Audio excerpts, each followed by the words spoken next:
Assalamualaikum warahmatullahi wabarakatuh. Selamat pagi anak-anakku semua, kembali lagi di pembelajaran kimia secara online. Sebelum belajar, marilah kita berdoa. Berdoa dalam hati mulai, berdoa selesai. Hari ini kita akan mempelajari kelanjutan materi kesetimbangan larutan. Di pekan sebelumnya kita sudah membahas sampai dengan hubungan antara kelarutan dengan hasil kelarutan atau hubungan antara S dengan KSP. Nah, hari ini kita akan mempelajari pengaruh ion senama terhadap kelarutan. Jika garam sukar larut, misalnya AgCl, dilarutkan dalam larutan NaCl, maka akan terdapat dua reaksi. AgCl karena dia merupakan garam sukar larut, maka fasa zatnya solid, reaksi bolak-balik menjadi Ag+ ditambah Cl-. NaCl karena dia garam yang mudah larut di dalam larutannya, maka fasa zatnya aqueous. NaCl aqueous reaksinya menjadi Na+ plus Cl-. Nah, yang dimaksud dengan ion senama yaitu ion yang sama persis namanya, yaitu apa nih? Ion yang senama antara yang ada di dalam AgCl dan NaCl, yaitu ini ya. Nah, ini senama kan, sama-sama Cl-. Terdapat ion senama yang terdapat dalam AgCl dan NaCl yaitu Cl-. Nah, penambahan Cl- menggeser reaksi kesetimbangan AgCl ke arah kiri sehingga nanti akan lebih banyak terbentuk endapan. Jadi logikanya gini, ini kan reaksi kesetimbangan nih. Yang ini reaksi kesetimbangan kan ya. Nah, ke dalam reaksi kesetimbangan ini ditambahkan, nah berarti kan jumlah Cl- yang terlarutnya makin banyak. Oh ya udah, berarti di dalam reaksi kesetimbangan ini Cl-nya itu diperbesar atau diperbanyak. Maka ini sesuai seperti materi kelas 11 semester 1 yang pergeseran kesetimbangan. Ketika ada suatu zat diperbesar, maka kesetimbangan akan bergeser ke arah yang berlawanan. Cl- yang diperbanyak, Cl-nya berada di sebelah kanan, maka kesetimbangan akan bergeser ke arah kiri, ke arah AgCl. Nah, AgCl ini fasa zatnya solid. Oh iya, berarti lebih banyak terbentuk endapan. Seperti itu. Jadi kita punya kesimpulan, yaitu yang namanya ion senama akan memperkecil kelarutan. Ya, diingat-ingat, ion senama akan memperkecil kelarutan. Nah, ini dia contohnya. Jika diketahui KSP AgCl pada suhu 25 derajat Celcius sebesar 10 pangkat negatif 10, maka tentukan kelarutan AgCl dalam yang pertama dalam air murni, yang kedua dalam larutan NaCl 0,1 molar. Oke, yuk diingat-ingat, jawab bareng-bareng ya. Yang pertama, AgCl direaksikan dulu menjadi Ag+ ditambah Cl-. Oke. Ini S, ini S, ini S. Rumusan KSP untuk AgCl sama dengan konsentrasi Ag+ dikali konsentrasi Cl-. S dikali S, ya oke, S kuadrat. S kuadratnya sebesar 10 pangkat negatif 10. Maka S-nya sama dengan akar dari 10 pangkat negatif 10. Maka S-nya sama dengan 10 pangkat negatif 5 mol per liter, gitu ya. Jadi kelarutan AgCl dalam air murni sebesar 10 pangkat negatif 5. Kemudian gimana ceritanya jika dilarutkan dalam larutan NaCl 0,1 molar? Kita reaksikan dulu. NaCl diionisasi menjadi Na+ ditambah Cl-. Oke, ini 0,1 molar. Maka yang ini juga 0,1 molar karena koefisiennya sama-sama 1, ini juga 0,1 molar. Oke, berarti artinya apa? Berarti artinya ada perbedaan nih antara yang nomor 1 dan nomor 2 nih. Berarti ke dalam reaksi kesetimbangan AgCl itu ada tambahan yang kedua ini. Oh iya, berarti ada tambahan Cl- yang awalnya S ada tambahan sebanyak 0,1 alias 10 pangkat min 1 gitu. Lalu berarti gimana nih? Nanti sebenarnya sih agak-agak mirip. Nah gini, AgCl masih sama. Nah gitu. Ini S, tapi Cl-nya ketambahan S ditambah 10 pangkat negatif 1. Maka, nah ini gimana nih? Nah, oke. Nah, jadi kalau ada pengaruh ion senama, jadi gini. S-nya kita lihat di sini. Oh, S itu 10 pangkat negatif 5. 10 pangkat negatif 5 itu berapa sih?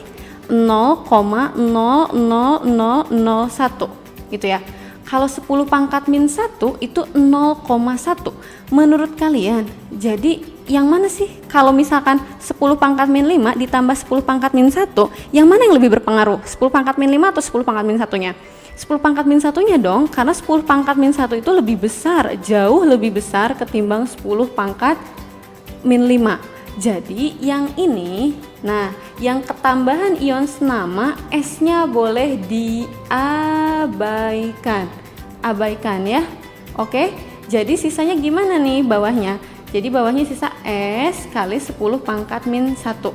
Jadi kelarutan ion yang mendapat ion senama itu selalu diabaikan dalam perhitungannya, oke? Jadi S-nya sama dengan 10 pangkat min 10 dibagi 10 pangkat min 1. Maka S-nya jadi 10 pangkat negatif 9 mol per liter. Lihat, kelarutannya tambah kecil tambah besar.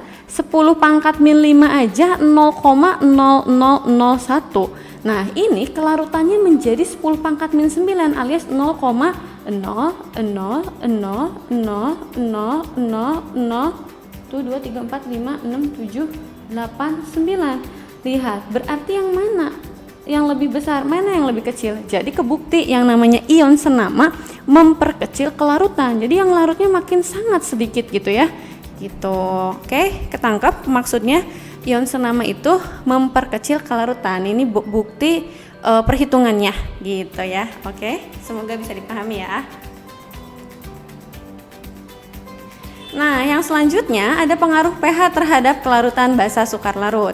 Jadi kalau basa sukar larut misalnya MgOH 2 kali dilarutkan dalam larutan pH basa, maka yang pertama pasti akan terjadi reaksi ionisasi MgOH 2 kali solid karena sukar larut menjadi Mg2 plus aquos ditambah 2OH- aquos. Nah, karena dia bilang dalam larutan pH basa, berarti dalam larutannya tuh konsentrasi ion OH- makin besar. Jadi pengaruh pH ini mirip-mirip kayak pengaruh ion senama. Berarti nanti ada tambahan ion OH- ke dalam reaksi kesetimbangannya. Oh iya, jumlah OH-nya diperbanyak. Berarti reaksi kesetimbangan akan bergeser ke arah kiri. Nah, jadi kesetimbangan akan cenderung bergeser ke kiri karena OH-nya diperbesar gitu ya, atau diperbanyak. Nah, sehingga karena OH-nya makin banyak, reaksi kesetimbangan akan bergeser ke arah lawannya, ke arah kiri. Nah, karena arah kirinya adalah solid, ya udah berarti penambahan ion OH- ini menggeser reaksi kesetimbangan ke arah kiri sehingga lebih banyak terbentuk endapan MgOH 2 kali. Gitu ya. Jadi kita punya suatu kesimpulan yang namanya apa ya? Semakin tinggi pH, maka kelarutan basa sukar larut itu akan semakin kecil. Itu kesimpulannya ya. Nah, kita buktiin melalui sebuah perhitungan. Jika diketahui KSP NiOH 2 kali pada suhu 25 derajat sebesar 3,2 kali 10 pangkat min 14, maka tentukan kelarutan NiOH 2 kali dalam yang pertama air murni, yang kedua dalam larutan dengan pH sama dengan 13. Yuk kita jawab bareng-bareng. Yang pertama, seperti biasa ya, NiOH 2 kali kita reaksikan ionisasi menjadi Ni2 plus ditambah 2OH-. Oke.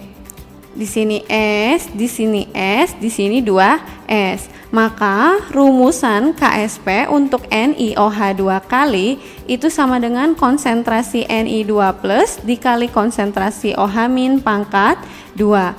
Maka ini S dikali 2S pangkat 2.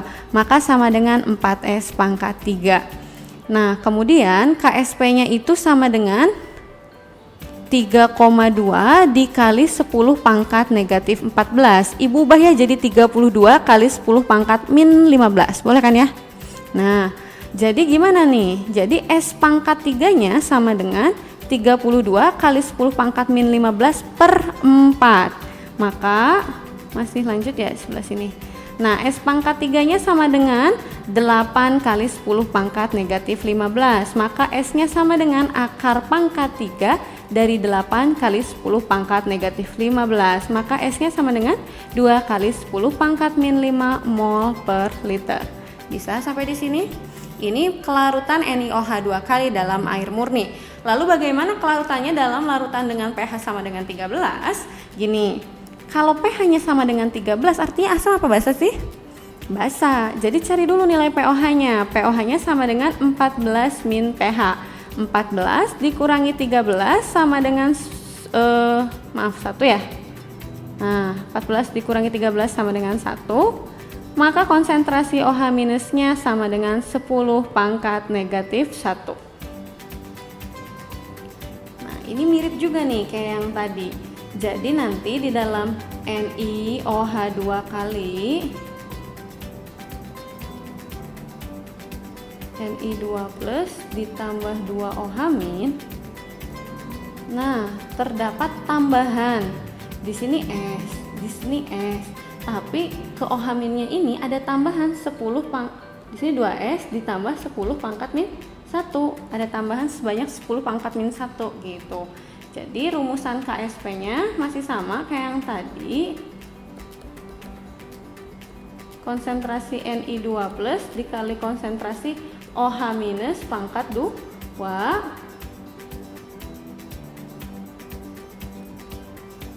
Kemudian di sini S, di sini 2S, maaf. Di sini 2S ditambah 10 pangkat min 1 dikuadratkan.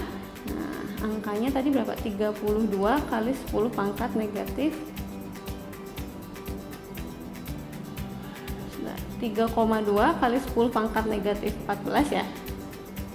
Nah, ini nih seperti biasa.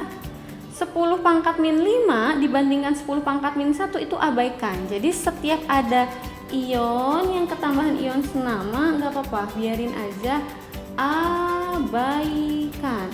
Jadi sisanya berapa? Gimana? Jadi sisanya 3,2 kali 10 pangkat negatif 14 sama dengan S dikali 10 pangkat min 1 dikuadratkan, jadi 10 pangkat negatif 2. Maka S-nya sama dengan 3,2 kali 10 pangkat negatif 14 per 10 pangkat negatif 2. Maka S-nya menjadi 3,2 kali 10 pangkat min 12 mol per liter. Lihat, bandingkan antara dalam air murni 2 kali 10 pangkat min 5, tapi dalam larutan pH basa lihat pangkatnya jauh banget. Yang ini min 5, yang ini min 12, berarti makin sukar larut alias makin sedikit yang larutnya gitu. Jadi terbukti ya, yang namanya basa sukar larut jika dilarutkan dalam pH basa itu semakin kecil kelarutannya. Yang berikutnya ada memprediksi terbentuknya endapan. Untuk memprediksi terbentuk atau tidaknya endapan jika dua larutan dicampurkan menggunakan QSP. QSP adalah hasil kali kelarutan suatu zat.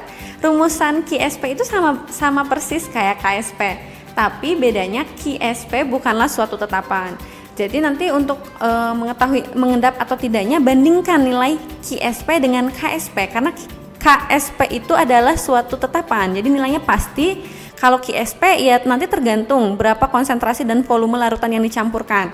Jadi nanti bandingkan, jika QSP-nya kurang dari KSP itu tidak jenuh, berarti tidak ada endapan. Kalau QSP sama dengan KSP itu tepat jenuh tapi tidak ada endapan. Tapi ketika QSP lebih besar dari KSP artinya larutannya jenuh, berarti terbentuk endapan.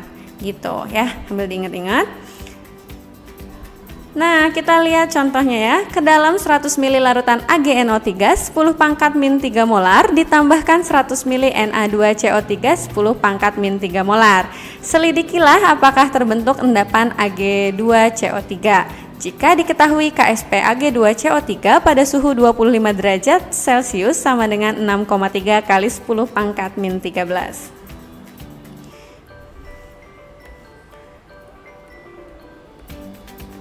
Oke, yuk kita lihat. Yang pertama, ketika ada AgNO3 dicampurkan dengan Na2CO3, maka akan terbentuk apa? Ag2CO3 ditambah apa nih? NaNO3 ya.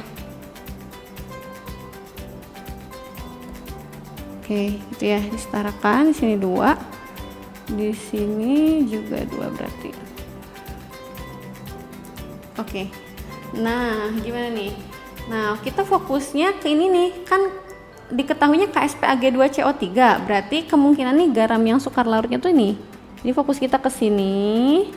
Lalu kita bikin reaksi ionisasinya Ag2CO3.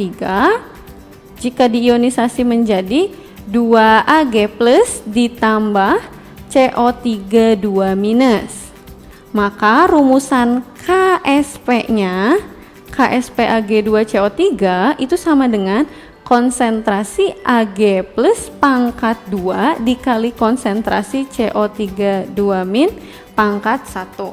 Nah, hati-hati nih, yang ini bukan apa ya, kan ini tuh hasil pencampuran, jadi kita harus nyari dulu berapa konsentrasinya. Gimana caranya? Cari mol Ag plusnya dibagi volume total. Kenapa harus dibagi volume total? Karena ini hasil pencampuran ya. Nah, yang ini juga cari dulu mol CO3 2- nya, lalu dibagi volume campuran atau volume total gitu ya. Nah, kemudian mol Ag plusnya diperoleh dari mana? Mol Ag plus akan diperoleh dari ini nih. Nah, AgNO3. Bagaimana mencari mol? Ingat-ingat, mencari mol sama dengan molaritas kali volume ya. Yuk, berarti berapa tuh? Molaritasnya 10⁻⁻3, volumenya 100 dibagi volume totalnya 100 ditambah 100, 200 ya.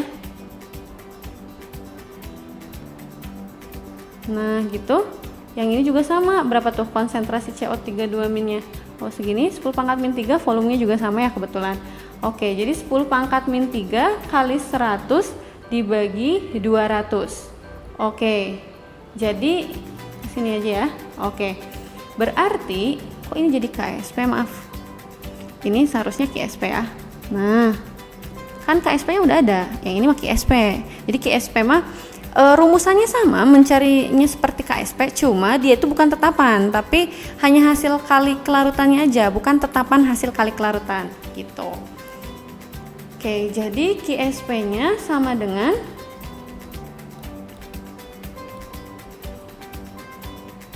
ini, bisa ya dicoret, coret, coret, coret, coret.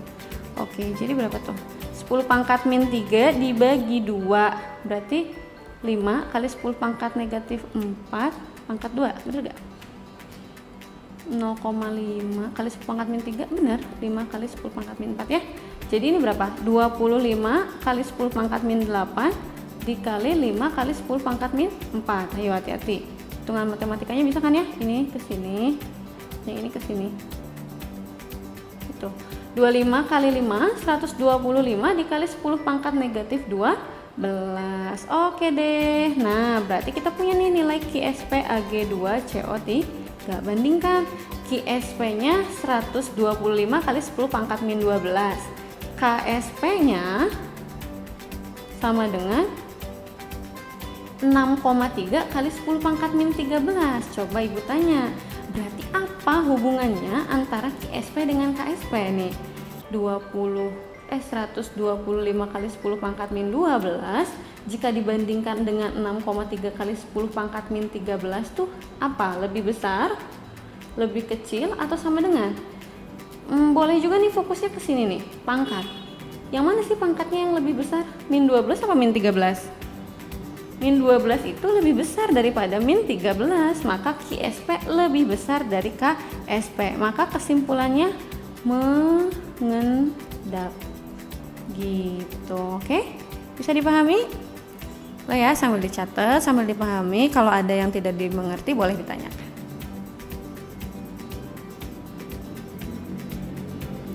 Nah, itu dia pembelajaran kimia untuk hari ini. Ini lanjutan dari yang sebelumnya, jadi juga nggak terlalu banyak. Gimana, kira-kira bisa? Mudah-mudahan ya, amin. Kalau ada yang mau ditanyakan silahkan hubungi. Semoga semuanya sehat selalu. Terima kasih udah mengikuti pembelajaran kimia sampai akhir. Ditutup wabillahi taufiq wal hidayah. Wassalamualaikum warahmatullahi wabarakatuh.